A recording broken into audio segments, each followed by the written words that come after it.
بسم اللہ الرحمن الرحیم اللہم صلی علی سیدنا و مولانا محمد وبارک وسلم وصلی علیہ۔ مسئلہ رفع الیدین آج ایک ایسا مسئلہ بن چکا ہے کہ ہر مسلمان اس کو لے کر پریشان ہے۔ یوٹیوب کے اوپر، فیس بک کے اوپر، سوشل میڈیا کے اوپر ہر آدمی اپنی رائے کا اظہار کرتا ہے، دلائل کے ساتھ بات کرتا ہے، اپنا موقف پیش کرتا ہے۔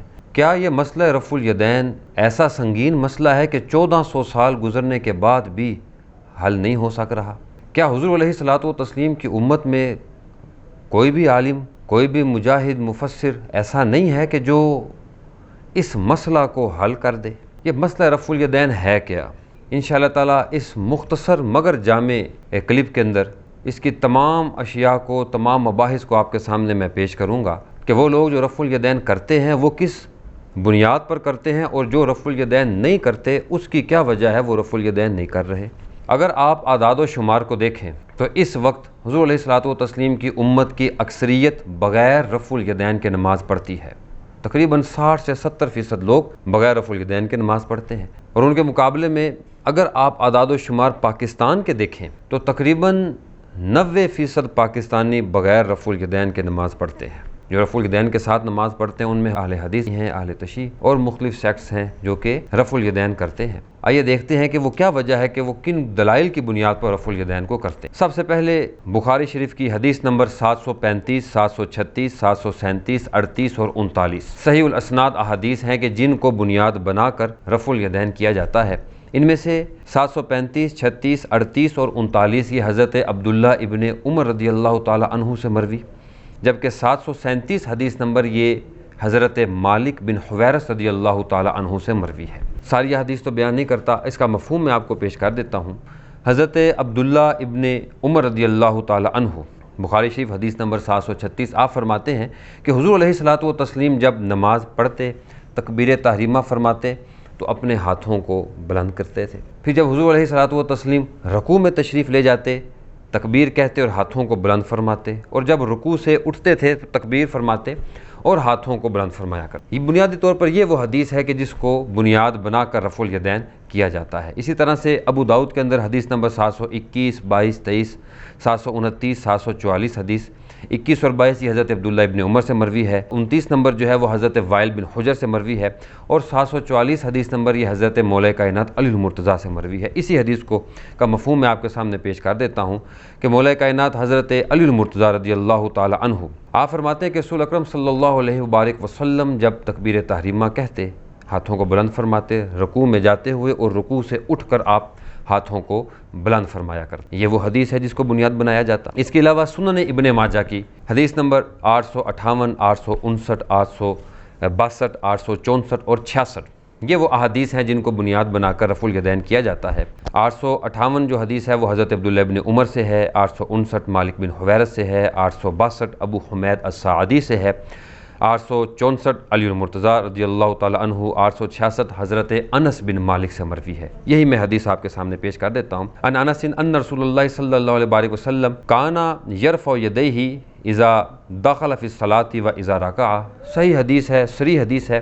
آپ فرماتے ہیں کہ جب حضور علیہ الصلوۃ والتسلیم رفع الیدین فرماتے تو تکبیر تحریمہ فرماتے تو رفع الیدین کرتے تھے، اور جب آپ رکوع میں تشریف لے جاتے تو رفع الیدین کیا کرتے تھے۔ یہ وہ صحیح سند کے ساتھ احادیث ہیں جن کو بنیاد بنا کر امت کا ایک کثیر تعداد، ایک گروہ، بہت بڑا گروہ جو کہ رفع الیدین کے ساتھ نماز پڑھتا ہے۔ اب آپ سنیں وہ لوگ جو رفع الیدین نہیں کرتے وہ کن احادیث کو بنیاد بنا کر ترک رفع الیدین کے قائل ہیں۔ سب سے پہلے جو حدیث پیش کی جاتی ہے وہ جامع ترمذی کی حدیث نمبر 257 حضرت سیدنا عبداللہ ابن مسعود رضی اللہ تعالی عنہ سے مروی ہے، اور یہ حدیث بخاری اور مسلم کی شرائط پر صحیح ہے، اور امام ترمذی نے اس کو حسن قرار دیا ہے۔ حضرت سیدنا عبداللہ ابن مسعود رضی اللہ تعالی عنہ روایت ہے، آپ فرماتے ہیں، حدیث کے الفاظ ہیں کہ آپ نے فرمایا کیا میں تمہیں نماز پڑھ کے نہ دکھاؤں جیسے حضور علیہ الصلوۃ والتسلیم نماز پڑھا کرتے تھے؟ تو آپ نے نماز پڑھی، فلم یرفع، صحابی کہتے ہیں فلم یرفع یدیہ الا فی اول مرہ، تو آپ نے صرف تکبیر تحریمہ کے وقت اپنے ہاتھوں کو بلند فرمایا تھا، اس کے علاوہ اپنے ہاتھوں کو بلند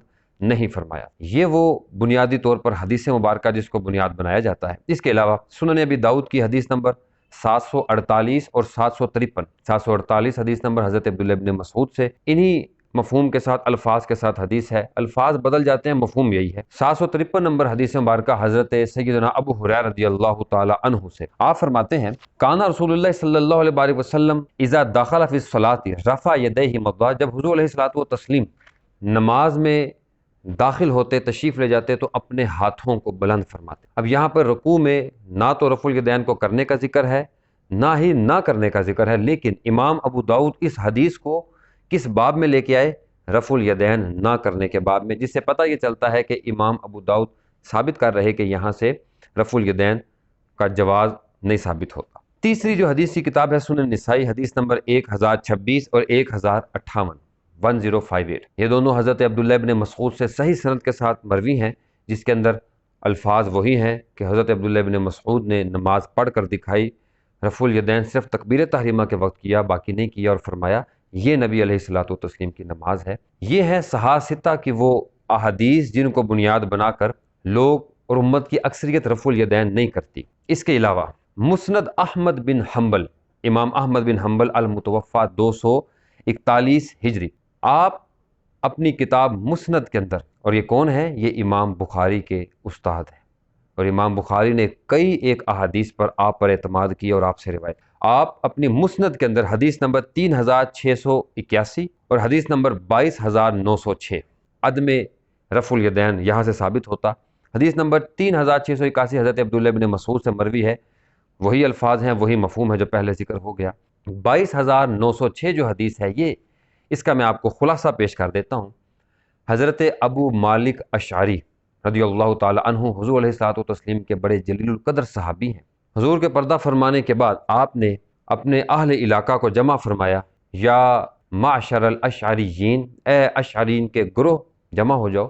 آپ نے وضو کرنے کا طریقہ سکھایا، آپ نے صفیں باندھنے کا طریقہ سکھایا، پہلے مردوں کو کھڑا کیا، ان کے بعد بچوں کو کھڑا کیا، ان کے بعد عورتوں کی صف بنائی، پھر آپ نے نماز کا طریقہ بتایا۔ حدیث کے الفاظ آپ کے سامنے حدیث صفحہ پر حوالہ کے ساتھ آ جائے گی۔ آپ نے تکبیر تحریمہ کے وقت رفع الیدین کیا، اس کے بعد ثنا پڑھی، سورۃ فاتحہ پڑھی، 7 سورت ملائی، اور جب آپ رکوع میں گئے آپ نے تکبیر تو کہی لیکن رفع الیدین نہیں فرمایا۔ اسی طریقہ سے جب آپ رکوع سے اٹھے ہیں، سر مبارک کو اٹھایا، تو آپ نے سمع اللہ لمن حمدہ تو فرمایا، لیکن تکبیر تحریمہ کے ساتھ آپ نے ہاتھوں کو بلند نہیں فرمایا۔ اس حدیث سے ثابت ہوتا ہے کہ یہ حضور علیہ الصلوۃ والتسلیم کی نماز تھی۔ آگے آ جائیے، مصنف لی ابن ابی شیبہ، امام ابن ابی شیبہ جن کا نام ابو بکر ہے، بعض روایات میں عثمان بھی آتا ہے، آپ اپنی کتاب المصنف اس میں لکھتے ہیں، اور یہ ابن ابی شیبہ کون ہیں؟ یہ بخاری اور مسلم دونوں کے استاد ہیں، اتنے سینئر محدث ہیں۔ بخاری مسلم نے کئی ایک احادیث آپ سے روایت کی ہیں۔ حدیث نمبر 2472 اور حدیث نمبر 2460۔ 2472 یہ حدیث ہے جی، حضرت اس کو روایت کرتے ہیں حضرت اسود بن یزید النخعی المتوفی 75 ہجری، 75 ہجری میں آپ کا انتقال ہوا، یعنی آپ سینئر ترین تابعین میں سے تھے۔ حضور علیہ الصلوۃ والتسلیم کی زیارت نہ ہو سکی، لیکن آپ کے دنیا سے جانے کے بعد بھی صحابہ کرام دنیا میں موجود تھے۔ آخری صحابی جو دنیا سے تشریف لے گئے وہ حضرت ابو طفیل عامر بن واصلہ المتوفی 110 ہجری ہے، یعنی 110 ہجری میں آخری صحابی نے پردہ فرمایا، اور حضرت اسود بن یزید نخعی آپ نے 75 ہجری میں انتقال فرمایا۔ بڑی زبردست حدیث ہے، حدیث نمبر 2472۔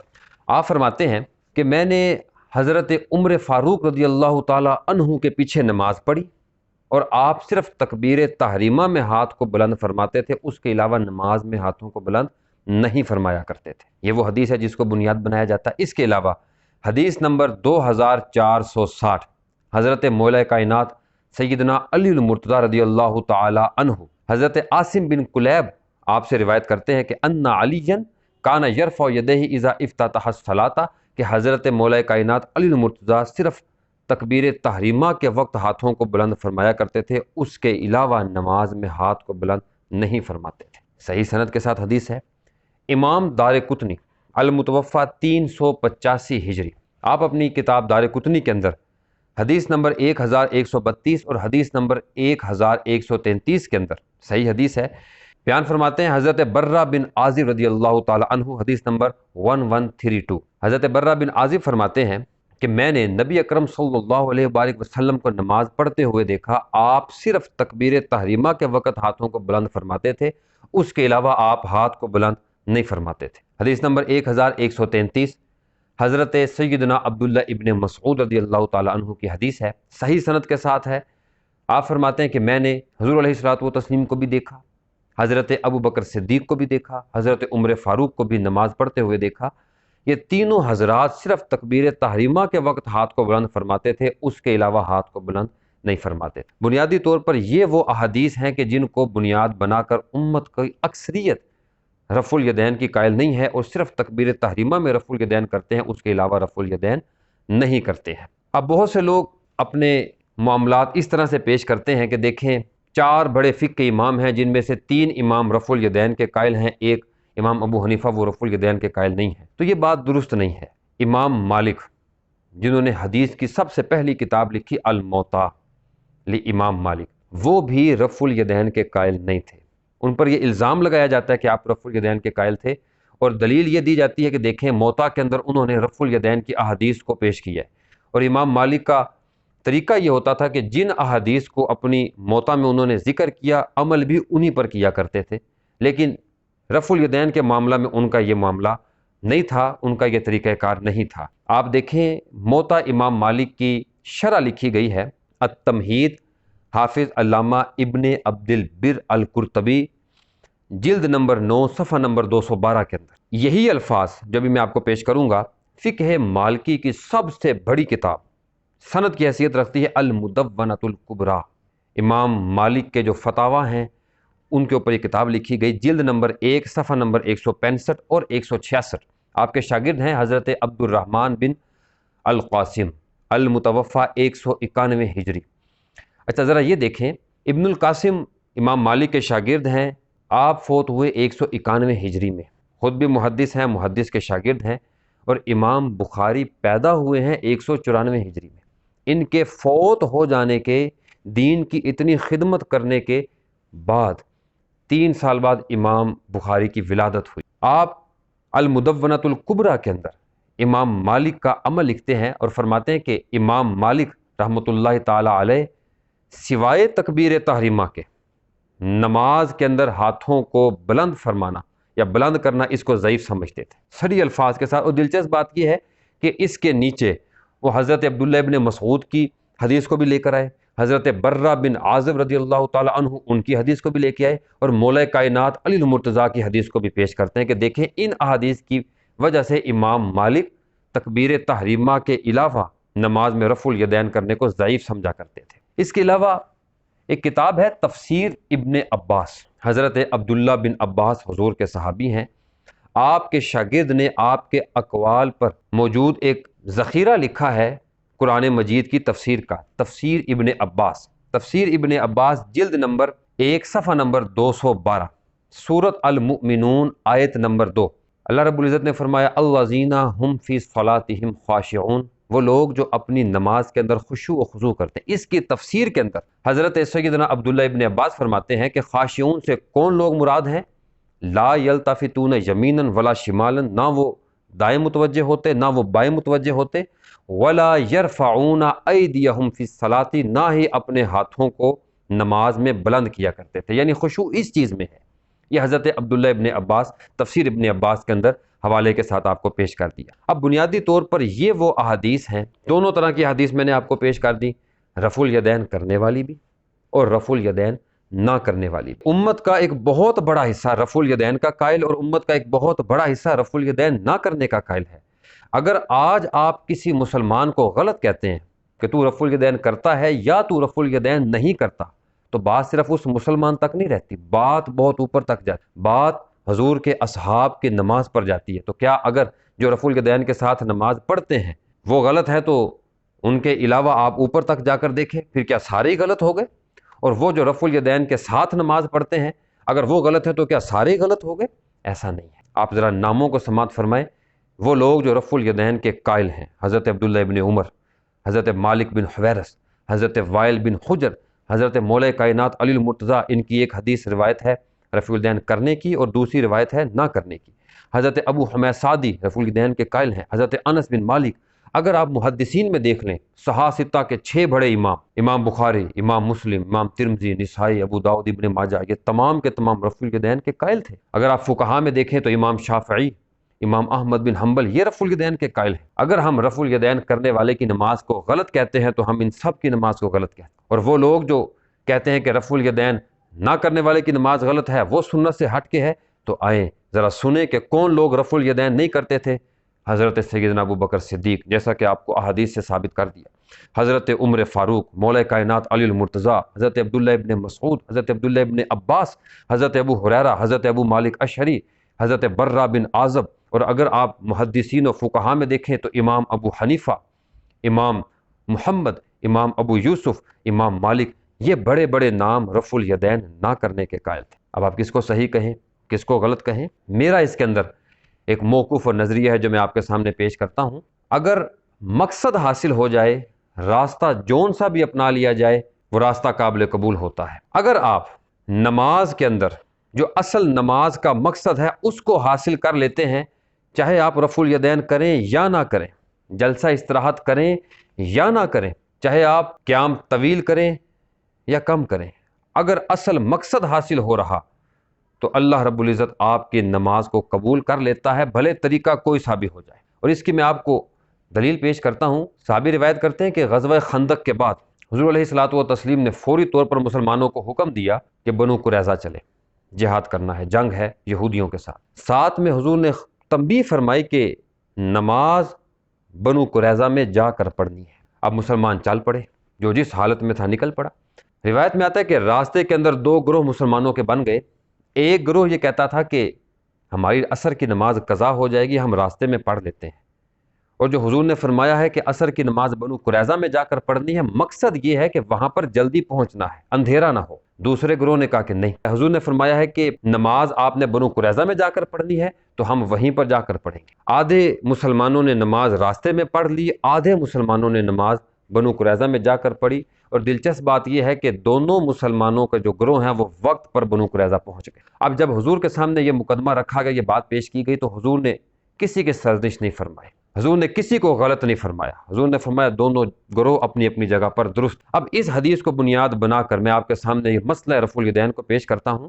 اصل مقصد ہے نماز میں اللہ رب العزت سے جڑ جانا، اللہ سے بات کرنا، اللہ کی توجہ حاصل کرنا۔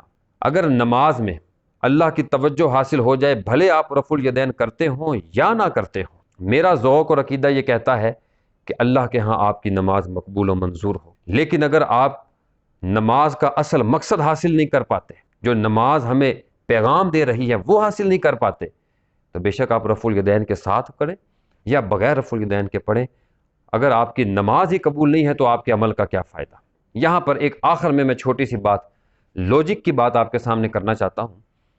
بہت سے لوگ یہ کہتے ہیں کہ دیکھو امام بخاری کتنے بڑے محدث ہیں، رفع الیدین کے قائل ہیں، اور ان کے مقابلے میں امام ابو حنیفہ ہیں جو کہ محدث نہیں ہیں، صرف فقیہ ہیں، فقہ کے امام ہیں۔ تو جو محدث ہوتا ہے، علم حدیث ہوتا ہے، وہ زیادہ مضبوط ہے، تو جو محدث ہے اس کی بات کو مانا جائے، جو فقیہ ہے اس کی بات کو نہ مانا جائے۔ لوجیکل بات ہے، بہت سے لوگ اس میں پڑ جاتے ہیں کہ دیکھو محدث کی بات تو بڑی بات ہوتی ہے۔ آئے میں آپ کے سامنے اس کا جواب بھی لوجیکلی دیتا ہوں، عقلی اور منطقی طور پر۔ امام ابو حنیفہ کی ولادت ہوئی 80 ہجری میں، کثیر تعداد میں صحابہ اکرام کی صحبت میں رہے، ان سے احادیث کو لیا، ان کے عمل کو دیکھتے رہے۔ 150 ہجری میں امام ابو حنیفہ اس دنیا سے پردہ فرما کے فوت ہو۔ امام بخاری پیدا ہوئے ہیں 194 ہجری میں، یعنی امام ابو حنیفہ کے فوت ہونے کے 44 سال بعد امام بخاری دنیا میں تشریف لائے ہیں۔ 256 ہجری میں آپ کا وصال ہوا امام بخاری کا۔ امام ابو حنیفہ، ان کے شاگرد ہیں امام محمد بن حسن الشیبانی، بڑا نام ہے۔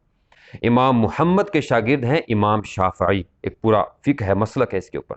امام شافعی کے شاگرد ہیں امام احمد بن حنبل، اور امام احمد بن حنبل کے شاگرد ہیں امام بخاری۔ اگر آپ لوجیکلی، منطقی اور عقلی طور پر بھی اس کو سوچیں تو وہ شخص جس نے صحابہ کی صحبت حاصل کی، جس نے براہ راست صحابہ کو دیکھا، صحابہ کو نماز پڑھتے دیکھا، ان سے مسائل سنے، کیا وہ اس وہم میں پڑے گا؟ میں آپ کے سامنے آخری بات یہ کرتا ہوں کہ دونوں گروہوں کے پاس اپنے اپنے دلائل موجود ہیں، رفع الیدین کرنے والوں کے پاس بھی اور نہ کرنے والوں کے پاس بھی۔ اگر نماز کا اصل مقصد حاصل ہو جائے تو جس طریقے پر بھی نماز پڑھی جائے، ہو سکتا ہے میری اس بات سے میرا ادارہ یا میری جماعت متفق نہ ہو، لیکن ہر بندے کی اپنی رائے ہوتی ہے، وہ اپنا اظہار کرتا ہے۔ میری رائے یہ ہے کہ اگر نماز کا اصل مقصد حاصل ہو جائے، طریقہ کوئی بھی اپنا لیا جائے، انشاءاللہ تعالی اللہ رب العزت اس طریقے کو، اس نماز کو قبول و منظور فرمائے گا۔ اللہ رب العزت ہماری اس نشست کا، اس سیشن کو اپنی بارگاہ میں قبول فرمائے اور اس سے استفادہ کرنے کی توفیق عطا فرمائے۔ وما علیہ الا البلاغ المبین، وصلی اللہ تعالی علی حبیبہ محمد وبارک وسلم وصلی علیہ۔